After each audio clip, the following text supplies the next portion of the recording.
आज हम वेदों के अंग के बारे में बात करेंगे। तो ये प्रश्न आपको होगा कि वेदों के भी अंग क्या हो सकते हैं? यस, वेदों के भी अंग है। वो क्या है, कितने अंग हैं? जैसे मनुष्य शरीर के अंग होते हैं, नाक, कान इत्यादि। तो वेद के भी है, तो उसका ये नामकरण कैसे हुआ है? लेकिन आपको ये जानकर आश्चर्य होगा कि ये बहुत ही साइंटिफिक तरीके से दिया गया सब नाम है। जब वीडियो एंड तक आएगा तब आपको ये समझ में आ ही जाएगा। तो शुरू करते हैं। वेदों के 6 अंग, उसको याद रखने के लिए मैंने एक छोटा सा सूत्र बनाया था, वो काफ़ी मदद करेगा। वो सूत्र है शिक व्या नी छन ज। आगे जैसे हम देखेंगे तो ये आपको समझ में आएगा। तो शरीर का सबसे महत्वपूर्ण, ऐसे तो सभी अंग महत्वपूर्ण ही है, तो हम नाक की बात करते हैं क्योंकि नाक का महत्व और सभी तरह से हमें बहुत ही ज़्यादा मिलता है। तो हम नाक की बात करते हैं। तो वेद का नाक क्या हो सकता है? अगर आप थोड़ा सोचें तो आपको पता ही चलेगा कि नाक का क्या काम है और उसके हिसाब से ही उसे वेदों का नाक कहा जाता है। तो नाक का काम क्या है? हमारा नाक क्या काम करता है?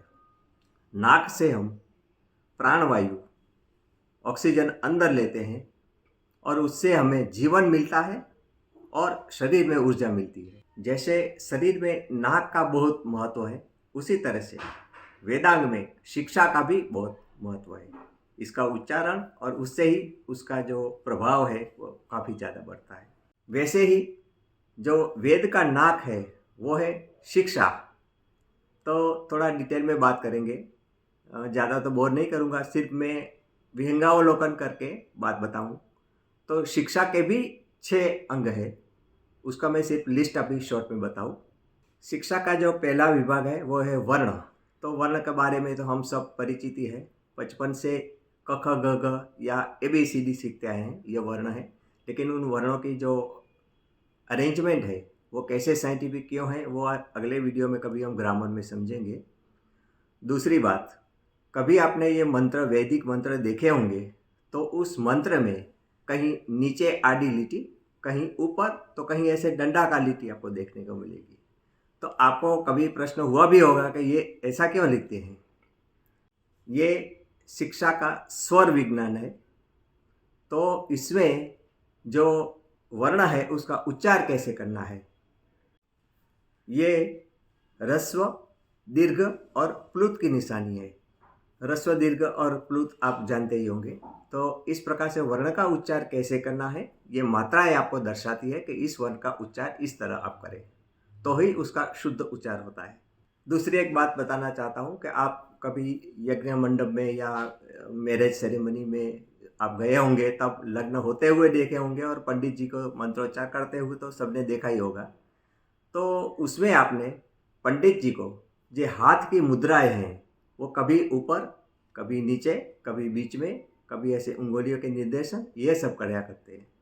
तो आपको कभी प्रश्न तो हुआ ही होगा कि ये ऐसे करने का क्या मतलब है? वो आपका कोई ध्यान अट्रैक्ट करने के लिए कर रहे हैं? जी नहीं, उसका भी बहुत ही साइंटिफिक, ये स्वर का मात्रा का विभाग है। मात्रा हम सब समझते ही है, तो मात्रा के हिसाब से ही उसका उच्चारण करना है। कहीं ऊपर डबल आ करके बोलते हैं, कभी अ बोलते हैं, कभी अ बोलते हैं। तो इस तरह से मात्रा के अनुसार उसका उच्चार करना है, ये समझाने के लिए ये पंडित जी ऐसी साइन करते हैं। लघु, गुरु इत्यादि जो मात्राएं हैं ना, ये सब बताती है कि इस तरह से उसका उच्चार करना चाहिए। अद्भुत है ना? ये शिक्षा का तीसरा विभाग था। शिक्षा का चौथा विभाग बल, यानी कि प्रयत्न। हम कितने प्रयत्न से बोलते हैं, उसके भी 2 प्रकार है, बाह्यांतर प्रयत्न और अभ्यंतर प्रयत्न। अभ्यंतर प्रयत्न वो है कि जब शरीर के हम अंदर से आवाज़ करके, बाहर ज़्यादा न निकाल के, सिर्फ अंदर से उसकी जो हम आवाज़ करते हैं, जिसको हम नाभि में से बोलते हैं, तो इस प्रकार का उच्चार जो होता है वो अंदर से आता है। और बाह्य प्रयत्न वो है कि जो फेफड़े और कंठ के द्वारा हम बाह्य ज़्यादा धक्का दे के ध्वनि को बाहर फेंकते हैं। तो ये एक उच्चार की पद्धति है। लेकिन किस शब्द को कितना दबाव देना है और कैसे उच्चार करना है, अभ्यंतर या बाह्यांतर, ये बहुत ही साइंटिफिक तरीके से शिक्षा में सिखाया गया है। मंत्रोच्चार जब होते हैं तो आपने देखा होगा कि मधुर और लयबद्ध तरीके से जब कोई पंडित जी उसका उच्चार करते हैं तो हमें बहुत ही अच्छा लगता है।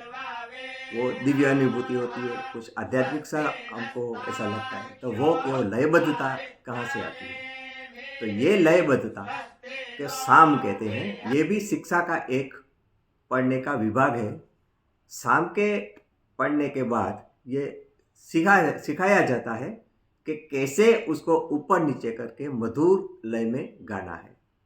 शिक्षा का चौथा विभाग जो और अंतिम जो विभाग है उसको संतान कहते हैं। लेकिन ये संतान हम संतति वाली कोई संतान नहीं है। जो सिंपल अगर लैंग्वेज में बोले तो व्याकरण में जो संधि है वही संतान है। दो स्वर, सस्वर अथवा वर्ण और स्वर जब साथ में आते हैं तो उसे किस प्रकार जोड़ना, ये संधि जो नियम है वो उसे संतान कहते हैं। इस संतान में दो स्वर और स्वर वर्ण या दो वर्ण ऐसे जोड़ते हैं कि जैसे उसकी ध्वनि है, उसकी जो शुद्धता है, ध्वनात्मक शुद्धता, वो ज़्यादा बढ़े।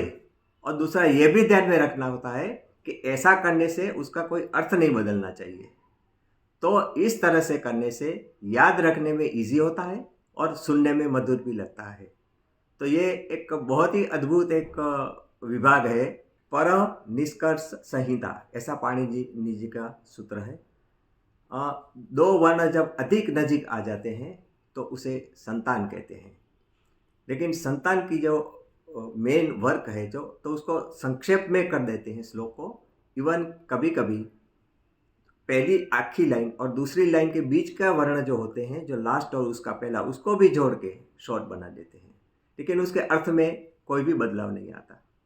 शिक्षा के जो ग्रंथ हैं उसे प्रतिसांख्य कहते हैं और उसमें सबसे अद्भुत ग्रंथ है पाणिनि जी का प्रतिसांख्य। इसके सिवाय याज्ञवल्क्य जी का प्रतिसांख्य भी है और ऋग्वेद का भी प्रतिसांख्य अलग से है। आई होप आपको ये जो वेदांत का पहला अंग शिक्षा है, जिसे नाक कहते हैं, उसके बारे में आपको थोड़ा सा मार्गदर्शन मिला होगा। तो हम अगले वीडियो में अन्य अंग की बात करेंगे। नमस्कार। जयतु संस्कृतम, जयतु भारतम। देखते रहिए द चैनल संस्कृत दो।